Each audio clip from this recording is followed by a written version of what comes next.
today I am here with Sharon, who is named after Sharon Osbourne. She's a fairy, and we're going to read to you a story from the Disney Princess Storybook Collection. I have the Winnie the Pooh version of this as well, it's really good. But this time I thought I'd read Disney Princess, and we'll start off with my favourite princess, Cinderella.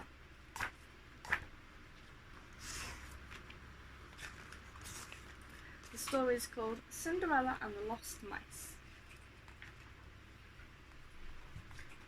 The stars twinkled in the clear night skies. The prince twirled Cinderella outside to dance. "Are you cold, my dear?" the prince asked his princess.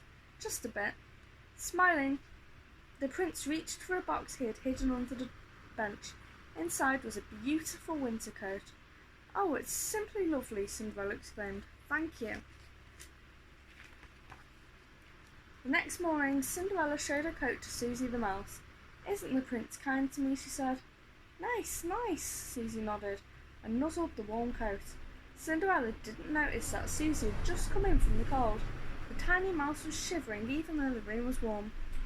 Just then, Gus and Jack scampered up onto Cinderella's dressing table. "Cinderella, Cinderella," they chattered.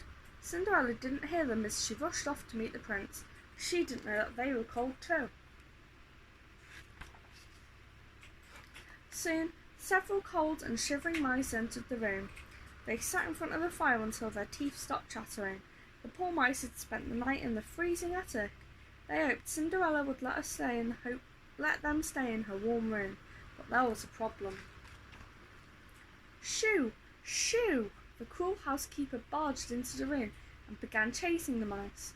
"You're making the whole castle dirty," she shouted. "I should have the gardener haul you away." She was the reason that the mice were cold and scared. They stayed in the attic to hide from her. The mice scrambled back to the chilly attic, not knowing where else to go. Cinderella, Gus sighed. They needed her help. Suddenly, wham! The gardener slammed cages over the mice and scooped them up. "Now take them outside," shrieked the housekeeper. "Take them far enough away that they never return." Of course, Cinderella had no idea what had happened as she and the prince strolled around the castle grounds. "Let's go to the stables," Cinderella said suddenly. "We can say hello to the horses." "And maybe take a ride?" the prince asked hopefully. "Lovely idea," Rebecca, Cinderella replied. Soon, Cinderella and the prince were riding through the countryside near the castle. They saw the gardener doing something in one of the fields. "Hello!" shouted the prince. "It's too cold to be working outside." But the gardener didn't seem to hear the prince. When the prince and princess returned to the stables, the prince asked, "Do you think the gardener was acting ugly?" "Perhaps he was distracted," Cinderella replied thoughtfully. "It must be hard to do much gardening when the ground is frozen." But the gardener was not distracted about gardening. He was worried about the mice. He knew that they would freeze in the fields. "All right," he said to his helpers. "Now don't mention this to the housekeeper, but I want to bring these poor mice to the stables."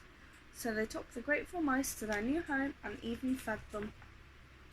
The mice nestled together in the barn, but as night approached they just got colder. Finally, the horses allowed them to snuggle up in their manes to keep warm. "That's nice," Gus said sleepily. Meanwhile, Cinderella was beginning to worry. Where were her little friends? "Jack and Gus," she thought suddenly. "They wanted to talk to me this morning, but I left in a rush to see the prince. I wonder if they needed to tell me something." Cinderella was searching the palace trying to find her friends when she ran into the prince. "Why, hello," the prince said cheerfully. "Are you looking for the same person I am?" "Person?" asked Cinderella.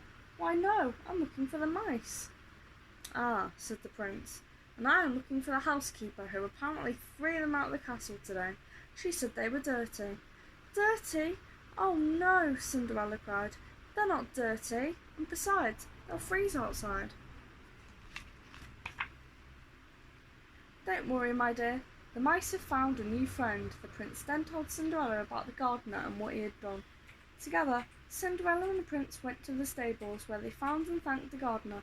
Then Cinderella awakened the mice who were snuggled comfortably in the horses' manes. "Cinderella! Cinderella!" the mice shouted happily. A few nights later there was a grand ball, with the gardener as the guest of honour. The cruel housekeeper now peeled potatoes in the kitchen.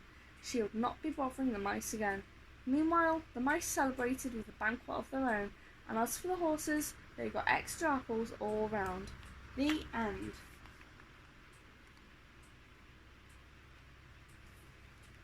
I hope you liked that story, and I will see you in my next video. Bye bye.